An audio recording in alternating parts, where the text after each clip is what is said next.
जय हिंद दोस्तों। भगवान परशुराम जी एक ब्राह्मण थे और हर एक प्रकार के शस्त्र चलाने में निपुण थे। वह श्री हरि विष्णु के छठे अवतार माने जाते हैं। उन्होंने उस काल के अधर्मी और निरंकुश क्षत्रिय राजाओं का 21 बार सर्वनाश किया था। तो दोस्तों, आपने कभी सोचा है कि भगवान परशुराम ब्राह्मण होते हुए भी ऐसा क्यों किया? इतने बार पूरे पृथ्वी से क्षत्रियों का नरसंहार क्यों किया? दोस्तों, ये सब जानने के लिए वीडियो अंत तक देखिएगा और चैनल पर नए हैं तो प्लीज़ चैनल को जरूर सब्सक्राइब कर लीजिए। दोस्तों, इसमें पहला कारण है सहस्त्रार्जुन का बढ़ता हुआ अत्याचार। हयक वंश के राजा कार्तवीर्य और रानी कौशिक का पुत्र था सहस्त्रार्जुन।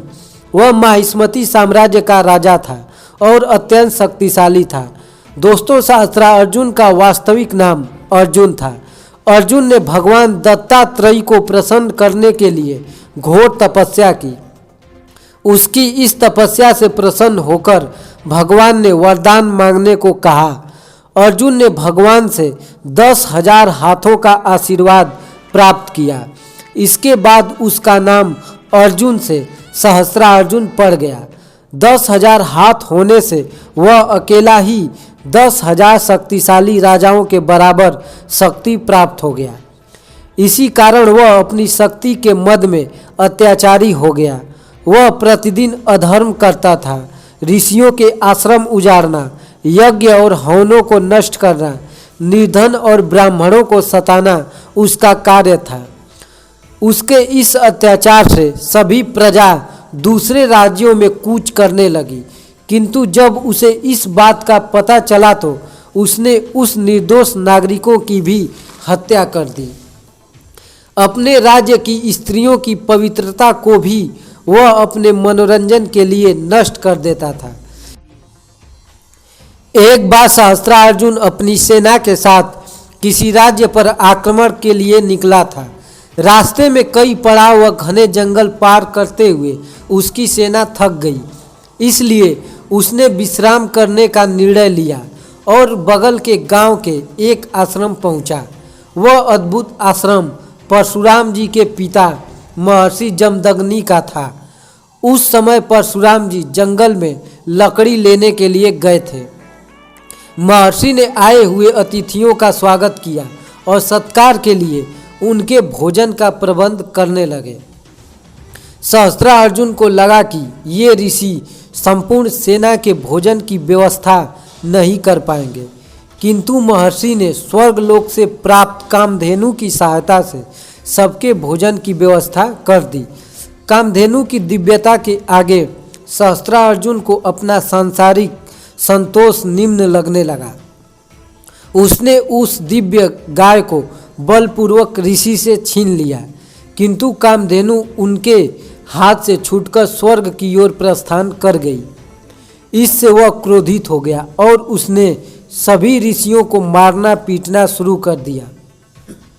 सारा आश्रम तहस नहस कर दिया। पूजा वाली जगह में मांस के टुकड़े डाल दिए। सब कुछ तहस नहस करके वहाँ से चले गए। उसके जाने के बाद परशुराम जी वहाँ आए और आश्रम की ऐसी हालत देखकर माँ से पूछा कि किसने ऐसी दुष्टता पूर्वक कार्य किया है। माता ने सब कुछ परशुराम से बता दिया। अपने पिता के अपमान और आश्रम की ऐसी हालत देखकर परशुराम जी क्रोधित हो गए और प्रतिज्ञा ली कि सहस्त्रार्जुन और उसकी संपूर्ण दुष्ट सेना का संहार करके छोड़ेंगे और अपना परशु उठाकर उसका पीछा करने लगे। परशुराम जी ने सहस्त्रार्जुन को युद्ध के लिए ललकारा और उन दोनों के बीच भयंकर युद्ध शुरू हो गया। सहस्त्रार्जुन, जिसने रावण जैसी शक्तिशाली राजा को भी अपने बल से पराजित किया था, लेकिन परशुराम जी के शौर्य के आगे टिक न सका और परशुराम जी ने एक एक करके उसकी सभी भुजाएं काट दी और अंत में उसका वध भी कर दिया। दोस्तों, वध करने के बाद भी परशुराम जी काफ़ी क्रोधित थे। उनके पिता जमदग्नि ने परशुराम जी को शांत किया और मनुष्य हत्या के पाप के प्रायश्चित हेतु उनको तीर्थ दर्शन पर भेज दिया।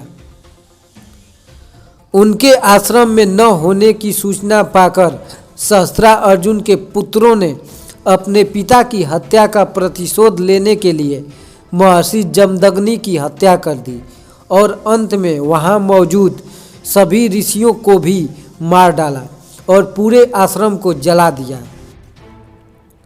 अपने पति की हत्या से व्याकुल माता रेणुका ने परशुराम को विलापग्रस्त स्वर में पुकारा। अपनी माता की करुण पुकार सुन परशुराम जी जल्द ही आश्रम पहुंच गए।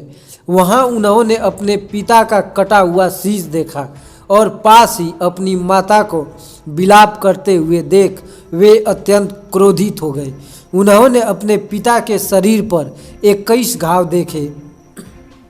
यह दृश्य देख उन्होंने शपथ ली कि 21 बार वह इस पृथ्वी से पापी और अधर्मी क्षत्रियों का संहार करेंगे और कभी भी किसी क्षत्रिय को अपना शिष्य नहीं बनाएंगे।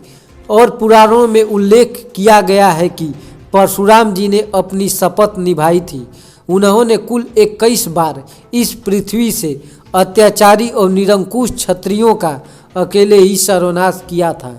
उस समय क्षत्रियों के रक्त से 5 सरोवर भर गए थे।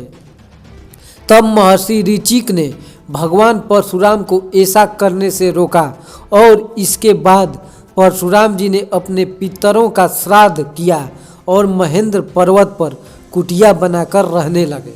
तो दोस्तों ये कथा आपको कैसा लगा कमेंट बॉक्स में ज़रूर बताइएगा और चैनल पर नए हैं तो ज़रूर सब्सक्राइब कीजिएगा।